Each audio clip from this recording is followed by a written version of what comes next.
Halo friends, kembali lagi di channel MK Talk bersama gua MK. Oke, di pembahasan kali ini gua akan membahas mengenai passion dan gua akan berbincang-bincang sama Talia. Halo Talia, apa kabar? Luar biasa kabarnya. Gimana nih? Lagi COVID-19, lu ngapain aja nih? Gue lagi COVID-19 begini, tetap bekerja ke kantor, tetap menjadi seorang karyawan bank, 5 hari ke kantor, 5 hari kerja di rumah, seperti itu saja. Terus tetap olahraga, tetap nari, tetap aja melakukan hobi. Jadi aktivitas lu tetap jalan terus ya, kerjaan juga jalan terus ya? Iya, kerjaan jalan, hobi jalan, semuanya berjalan normal. Di saat kondisi nggak normal ya sekarang ya. Oke, Talia, gue mau membahas mengenai passion nih, dan kayaknya gue lihat lu kayaknya memiliki passion di menari dan apa ya, senam juga ya. Menari sih sebenarnya menari, tapi kalau senam itu cuma tambahan, tambahan aja. Nah, ini coba lu ceritain eh, kenapa lu bisa tertarik sama yang namanya menari gitu loh. Ya sebenarnya Coba lu ceritain dari setiap awalnya, aku kok lu bisa tertarik ya gitu. oke awalnya sebenarnya kan setiap manusia tuh sebenarnya punya dari lahir kita masing-masing orang tuh udah dibekalin ya sama Tuhan tuh sebenarnya satu talenta. Itu satu talenta tuh sebenarnya seperti hobi. Nah, tapi uh, orang kadang nggak bisa tahu talentanya apa, hobinya apa, karena memang tidak pernah tahu dari masa kecil gitu, dari masa kecil. Nah, beruntungnya saya punya gue tuh punya orang tua yang memang sangat mengenal anak-anaknya gitu ya. Jadi gue kan bersaudara 4 orang, terus masing-masing kita tuh dikasih uh, hobinya kita tuh semua didalemin, maksudnya dikasih semua. Jadi kalau misalnya kayak gue suka nari atau apa itu karena sebenarnya dari umur 5 tahun gue tuh udah dikenalin sama dunia tari. Pertama kali gue masuk dunia tari itu umur 5 tahun, karena sebenarnya gue juga sebenarnya nggak tahu gue suka nari apa enggak gitu. Tapi orang tua kita tuh lebih mengenal anak-anaknya kan, jadi dia tuh pasti akan mencari masing-masing anak tuh sebenarnya kesukaannya apa sih gitu. Jadi orang tua nggak akan maksa.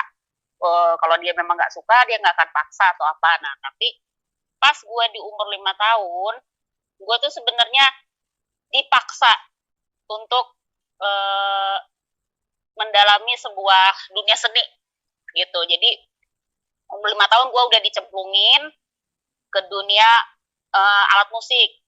Gue disuruh belajar alat musik, dan itu setengah mati ya, sampai mesti menangis, mesti apa, dan gue tuh benar-benar gak bisa menyerap main alat musik. Padahal alat musik gampang banget loh, cuman angklung. Berarti lu Itu emang, gak bisa. berarti lu emang nggak suka ini ya tadinya ya, kesenian lah ya, kayak musik gitu ya. Eh, musik, alat musik gue ternyata tidak nggak bisa. Ah, Jadi gue itu bersaudara 4, 2 orang itu dikasih alat musik cepat menyerap, maksudnya gampang. Jadi kakak gue pemain piano, pemain organ. Kakak gue yang satu lagi juga otodidak, dia bisa main organ juga, terus main gitar. Nah gue itu nggak bisa sama sekali, jadi mau dipaksa kayak gimana juga tetap nggak bisa yang namanya alat musik. Terus abang gue yang satu lagi juga sama, jadi kita 2 orang dikasih alat musik nggak bisa, tapi 2 orang tuh gampang gitu. Nah terus akhirnya gue dikasih belajar suling lah, dikasih belajar angklung, itu bener nggak sama sekali, nggak ini, yang ada gue jadi stres gitu kan, jadi stres, dan gue pasti akan nangis kayak apa lah, pokoknya kabur kabur mulu deh. Nah terus orang tua gue masukin lah gue, pertama kali gue dimasukin ke tari modern. Itu kan di waktu zaman masih Regina Pacis, masih TK ya, taman anak-anak, kan semua anak tuh harus harus mengambil bidang kesenian. Jadi mau alat musik sama nari. Nah itu dua itu setiap anak harus ngambil gitu. Nah terus pas gitu gue masuklah ke dunia seni tari. Nah gue masuk ke dunia tari. Tari pertama gue itu dulu namanya tari modern.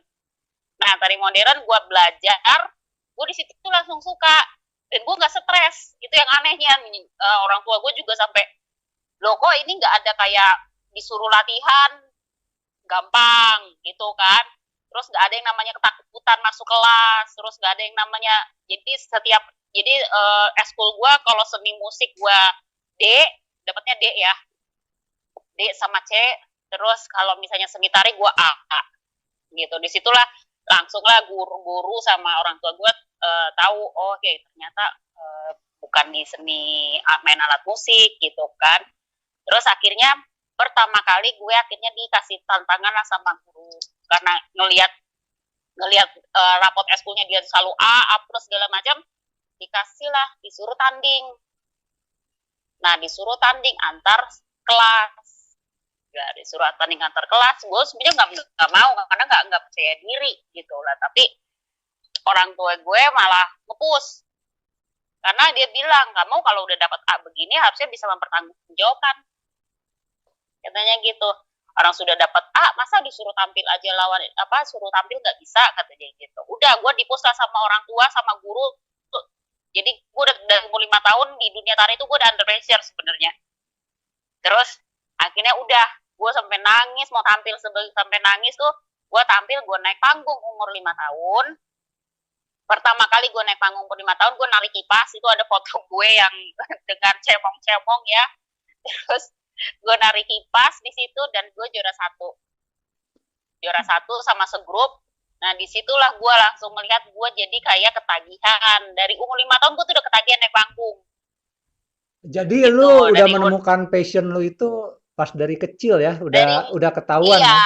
dari udah ketahuan gue sebenarnya, Lu gue tuh suka apa jadi gitu ya? makanya ya itu dari umur 5 tahun, karena ya makanya gue belajar sesuatu dari orang Jawa. Once nanti kita juga makin punya anak, kita jangan memaksakan anak tuh sukanya kemana, tapi dibaca gitu loh. Jadi so far orang tua gue semua mengikutin apa yang anak-anaknya punya passion gitu. Jadi kayak gue semua sampai sekarang, gue sampai udah hampir, ya gue udah dewasa seperti ini, dunia tari tuh udah gak heran bagi orang tua gue gitu. Bagi kakak-kakak gue juga gue gak ada yang heran gitu. Jadi abang gue suka dengan basket, dengan apa, ya kita udah gak heran kalau mereka semua jadi bintang. Kakak gue jadi bintang basket, sekarang ngajar basket.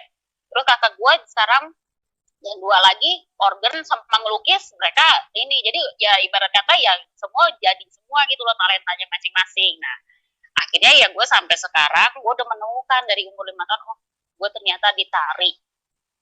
Nah akhirnya selama di sekolah gue dari umur 5 tahun gue terus eskulnya nari, mau nari apapun gue sampai di umur berapa ya, umur 10 tahun gue karena ikut di sekolah sampai TK besar, TK kecil, SD itu selalu nari. Nah gue masuklah ke sekolah minggu kan, sekolah minggu gue akhirnya tetap nari sama teman-teman gue. Jadi kalau setiap Natal gue akan ngikut nari ya, jadi tetap eskul nari. Nah pertama kali gue umur 15 tahun, pertama kali gue bikin satu koreo. Nah di situ gue akhirnya gue menemukan passion lagi, ternyata gue bikin satu koreografer tuh ternyata bisa gue. Jadi umur 15 tahun gue waktu itu ada Natal di sekolah minggu itu, gue kayak tampil untuk acara Natal ya, apa remaja-remaja gitu. Terus akhirnya kita, karena biasanya kan minta tolong sama kakak senior lah, kakak sekolah minggu untuk bikinin koreo. Nah tapi gue bilang sama teman gue, yaudahlah kita nggak usah sama kakak sekolah dulu, kita bikin sendiri. Emang bisa, kata teman-teman gue lah. Oke, bisa. Jadi kita yang nari itu satu grup, jadi satu geng. Jadi ada kakak gue juga ngikut, terus teman-temannya. Jadi kita satu geng tuh bersepuluh. kita bikinlah tarian. Itu gue yang bikin. Gue pertama kali koreo gue mau nyonteknya dari Men in Black coba. Tahu kan tarian Men in Black? Tuh film Men in Black yang nari Will Smith.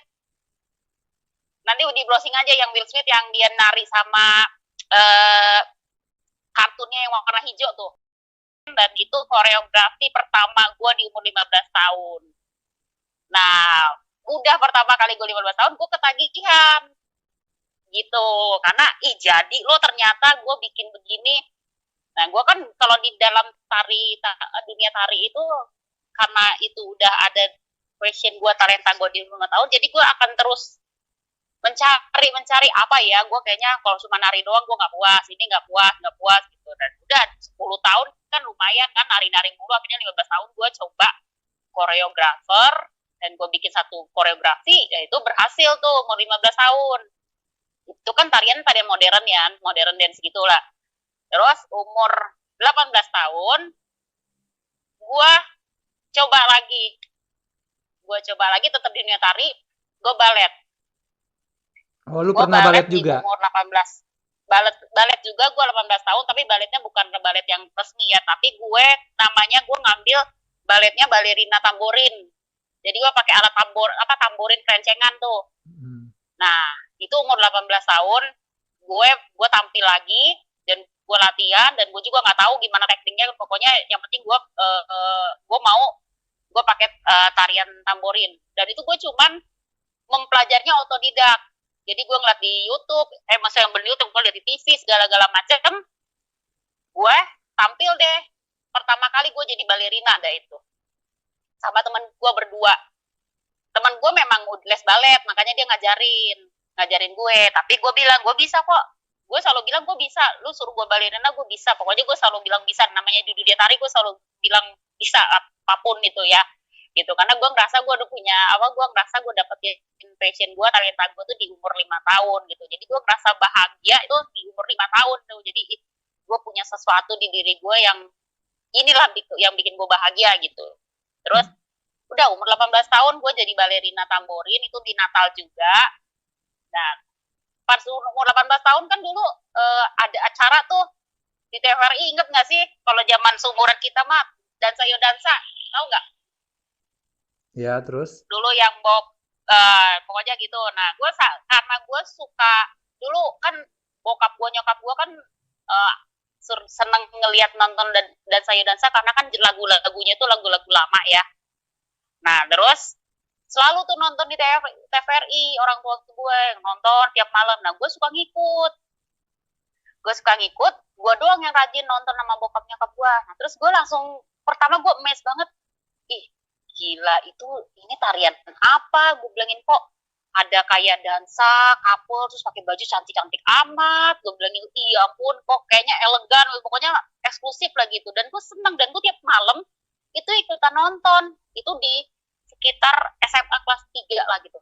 Kelas 3 apa kelas 2 tuh gue lupa. Pokoknya umur gue 17 tahun, 18 tahun. Nah, terus disitulah gue langsung, gue pengen deh kayak begitu.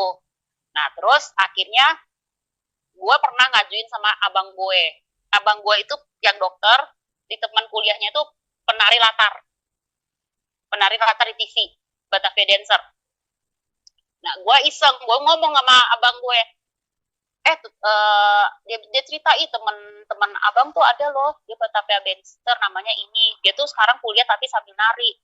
Gue ngomong sama abang gue gini, daftarnya di mana, ikutan dong. Gue dulu sempat apply mau jadi penari latar dulu tuh umur 18 tahun tuh, karena gue kayak udah, aduh gue bosen, gue nari, gue selalu terus mau nari gitu kan, gue mencari-cari. Dan terus gue kayaknya seru ya kalau Batavia Dancer nari gitu. Udah gue ngajuin. Nah, gue ngajuin tapi ditolak karena gue nggak akan boleh, karena itu di Jakarta kan. Jakarta, dan nggak, siapa yang mau nganter ke sana juga nggak mungkin lah. Terus abang gue cerita, kalau penari itu kalau udah pulang tuh bisa jam 3, jam ini, ya udahlah, udah nggak bener katanya gitu kan, tidurnya, istirahatnya. Ya udah, gue akhirnya nurut. Gue bilangin, oh ya udah. Nah, tapi gue terus tuh, gue sampai bilang nomor 18 tahun, mimpi gue bilang, impian gue harus bisa yang kayak di TV itu. gue bilang gitu. Itu umur 18 tahun. Pokoknya gue harus dapet gimana caranya gue harus bisa berdansa dan di hall yang seperti itu, yang gede seperti itu. Gue nggak tahu. Pokoknya gue udah pengen tuh dari umur 18 tahun. Terus masuklah gue kuliah. Gue kuliah di Bogor, di IPB. Terus seperti biasa gue se-eskul selalu nari. Ada acara apa gue nari itu. Nah, terus akhirnya gue kerja lah, habis kuliah gue nari juga, cuma nari untuk eskul di kampus. Gue kerja di Hotel Jayakarta. Nah, akhirnya gue dapet shift malam. Gue sengaja gue ngajuin ke bos gue, gue ikut dong, gue shift malam, gue karena ada party itu gue mau ikut, gue bilang gitu. Gue nggak apa-apa deh, nambah tambahan ini, gue bilang gitu kan. Ya udah, gue ikut ke acaranya. Disitulah gue yang pertama kali gue belajar, bukan belajar, gue pertama kali ngeliat orang dansa live. Gue kan biasanya kan di TV ya. Nah, terus pertama kali gue live, gue ngeliat, ternyata ada toh yang beneran orang dansa semua kayak begitu, dan itu dansanya dansa ballroom. Disitulah gue karena dunia dansa pertama kali yang gue anggap itu bagus, itu ballroom pertama kali. Jadi gue udah jatuh cinta tuh sama ballroom gitu, karena gue udah melihat itu yang pertama. Udah, itu waktu gue di Hotel Jayakarta. Terus gue cuma 3 tahun, gue pindah deh kerja di bank. Nah, udah kerja di bank, bos gue, mantan bos gue yang dulu, dia tahu gue karena waktu pertama kali interview selalu tanya kan hobi. Kalau di kantor tuh yang ditanya hobi. Hobi kamu apa? Nari gitu. Oh gitu. Ya dia udah tahu tuh, udah catat, oh hobinya nari. Nah, mantan bos gue hobinya nyanyi. Nah, udah kan klop ya sesama dulu, ya satu nari, satu nyanyi. Udah, jadi gue udah di book sama bos gue, lu kan sukanya nari, jadi ada apapun lu yang pegang, katanya lu yang harus menginikan apa, yang handle semua lah pokoknya ada acara-acara. Nah, di Bank Permata itu kan acaranya tuh banyak tuh yang namanya hura-hura begitu tuh, hura-hura untuk acara event-event atau apa, selalu nyanyi, nari itu selalu udah jadi hal yang biasa ya setiap event. Nah, terus akhirnya selama gue 2010 gue di Permata, disitulah mulai terasa gue kayak punya wadah penyaluran penyaluran talenta gue gitu, karena dan itu disupportnya bukan dari orang tua. Waktu gue di Bogor, waktu gue masih di bawah orang tua, ya gue disupportnya sama orang tua. Tapi pada saat kerja di Bank Permata, gue disupport sama Bank Permata. Kenapa gue bilang disupport? Karena mereka udah tahu nih, Thalia memang bisa nari, bisa koreografi, soalnya untuk dunia tari udah pastilah, udah pasti bisa. Akhirnya gue selama dari 2010 gue selalu selalu handle yang namanya event Permata untuk nari dari 2010, berarti udah berjalan sampai sekarang 10 tahun sama gue di Permata seperti itu. Nah, kalau untuk mendalami dansanya itu gue masuk di 2011, gue akhirnya browsing terus gue dapet lah sekolah dancing school. Itu ternyata gue nggak tahu ya, ternyata itu sekolah paling terkenal di Jakarta, Acu Dancing School. Gue masuklah ke situ sendiri, dan pertama kali juga kayak ownernya sama orang dansanya juga bilang, kamu sendiri ini apa berani, kata dia gitu. Maksudnya emang kamu udah modal apa gitu, selalu yang ditanya sama yang punyanya tuh, namanya Acu, umurnya udah sekitar 70 tahun lah. Nah, terus udah gitu dibilang lah sama dia, saya bisa. Ya udah, saya dites deh. Nah, gue dites sama dia, pertama kali masuk gue dites, udah kamu coba jalan apa, dicek kalau emang kamu bisa, coba kamu jalan aja dansa apa yang bisa. Nah, gue kan dulu karena gue pernah di Jayakarta, terus habis Jayakarta gue belajar basic lagi. Gue senang dengan ngelihat yang namanya social dance secara di kafe-kafe segala macem. Gue ke Lapiasa, pertama kali gue jalan-jalan tuh ke Lapiasa. Jadi gue mencari tarian itu tuh belajar tari itu sampai ke Kelapa Gading, ke Lampiasa itu gue tuh nyari sendiri gitu. Jadi gue yang boleh dibilang sih single fighter for dancing lah, karena gue tahu tarian itu, nari itu tuh memang passion gue, jadi gue harus terus mengasah gitu, Jadi karena terus diasah lu kayak gitu. punya passion yang besar, pasti lu akan cari apa yang lu suka gitu ya. Otomatis lu akan cari sendiri ya. Iya betul. Jadi kalau kita tahu passion kita apa, ya kita akan terus berusaha, kita akan terus mencari uh, ilmu yang tentang passion kita itu. Oh, jadi Iya seperti itu. lu kira-kira udah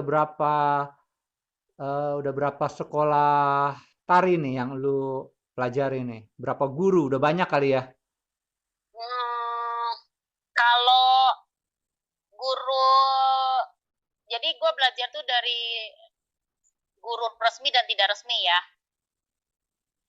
Kalau misalnya guru resmi itu gue ada 6, sekitar kurang lebih 6 lah guru resmi itu yang di dunia dansa gitu, di dunia dansa. Nah tapi kalau guru yang gak resminya itu sekitar 2 itu yang guru line dance, kalau kita bilang sih line dance gitu ya. Jadi gue ajar sekitar 10 kali, mungkin ya kurang lebih 10 lah. Dan lu juga udah banyak ini ya, ikut lomba-lomba, terus ada event-event, lu selalu ikut juga ya? Iya, jadi karena itu yang seperti gue cerita di awal, supporter gue yang wadah gue itu yang gue kenapa bisa sampai sekarang ini gue banyak menikmati passion gue ya, maksudnya menikmati hasilnya ya, hasilnya dari gue punya passion itu sebetulnya tempat gue kerja sih. Jadi Bang Permata ini sebenarnya yang mensupport gue. Satu ya gue bersyukurnya gue punya bos itu yang selalu dapat, gue bos tuh yang mensupport gue punya talenta itu, yang sebenarnya mungkin nggak akan, ya gue nggak tahu ya misalnya di tempat lain ada apa enggak gitu ya, tapi kadang gue mikir bos gue itu mensupport apa yang talenta gue, passion gue, dan itu ya gue sampai menghasilkan, gue ikut lomba antar bank itu Latin dance, gue dansa, gue antar bank itu gue lomba itu ya gue menghasilkan, ya gue bisa, ya ibarat kata uang gue dapet, terus gue tiket liburan juga gue dapet, terus baju sepatu itu semua disupport semua, jadi gue hasilnya kan jadi karena gue ada kostum segala macam ya otomatis ya gue itu jadi punya gue gitu. Jadi yang karena passion gue ini, gue ya kalau dibilang modal gue,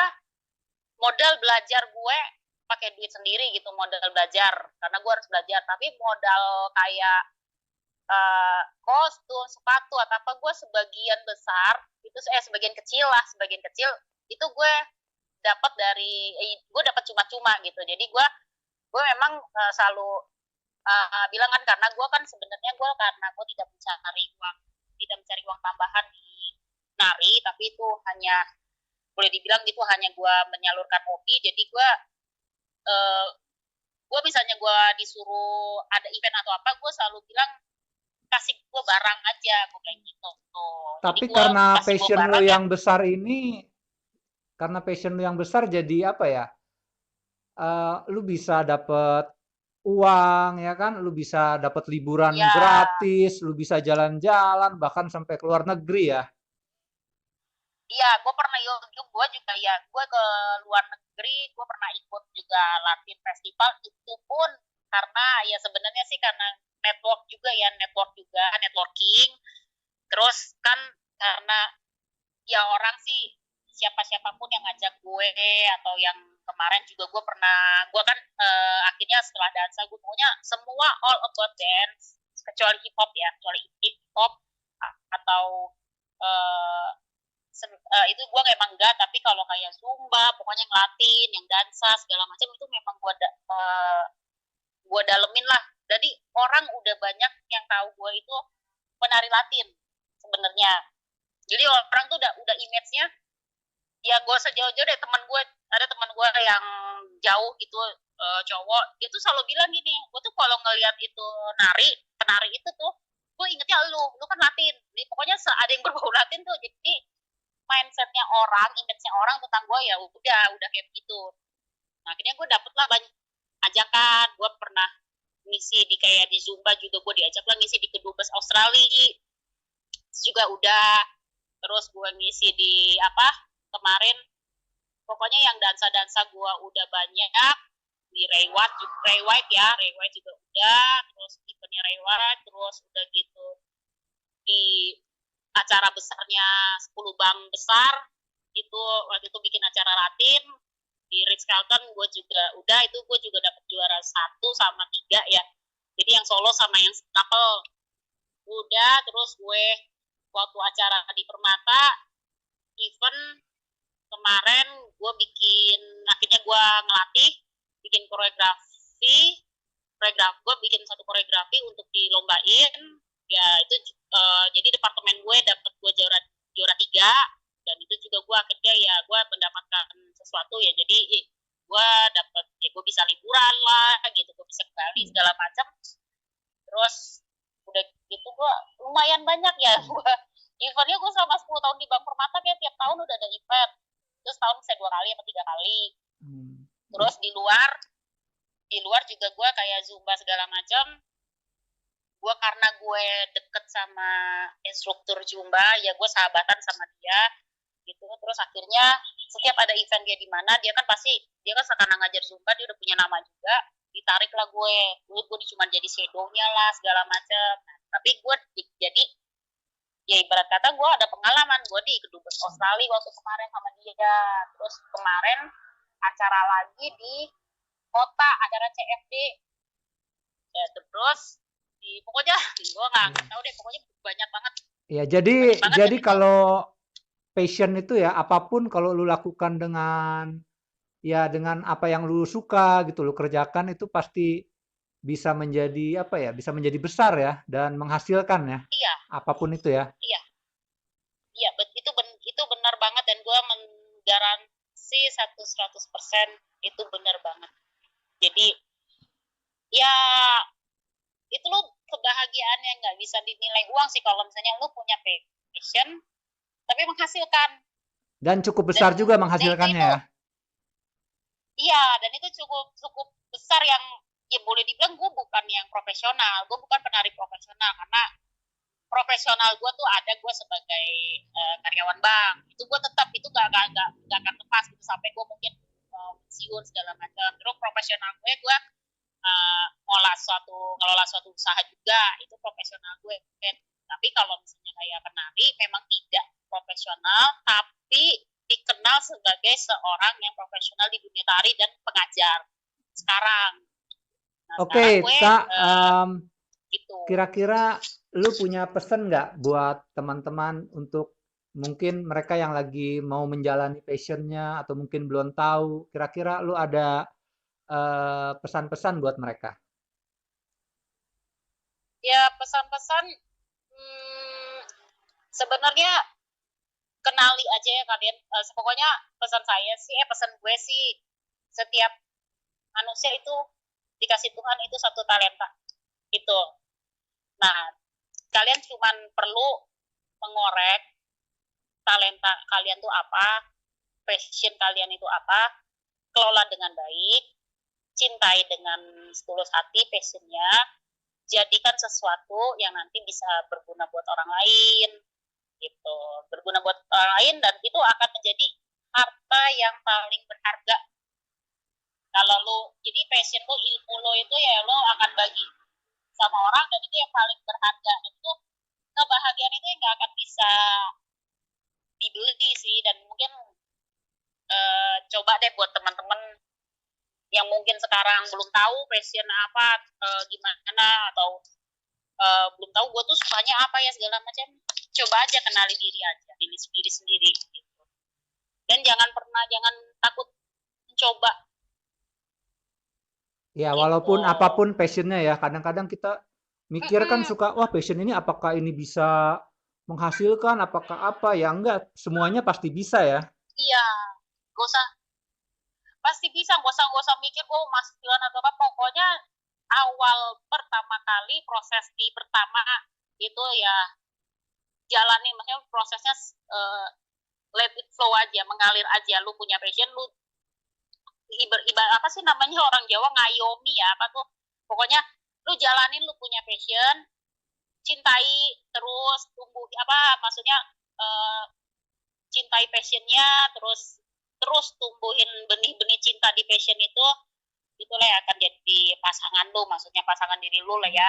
Jadi itu juga akan Bagian hidup lah ya. bahagia, dan Iya. itu ya bagian menjadi diri lu, karena passion itu sebenarnya separuh dari diri lu sendiri gitu. Jadi separuh dari diri lu yaitu passion lu gitu. Nanti akan lama-lama juga akan menghasilkan sesuatu yang besar, dan itu dan ada masanya di mana lu udah puas semuanya, lu udah dapetin semuanya, apa yang lu cari udah puas.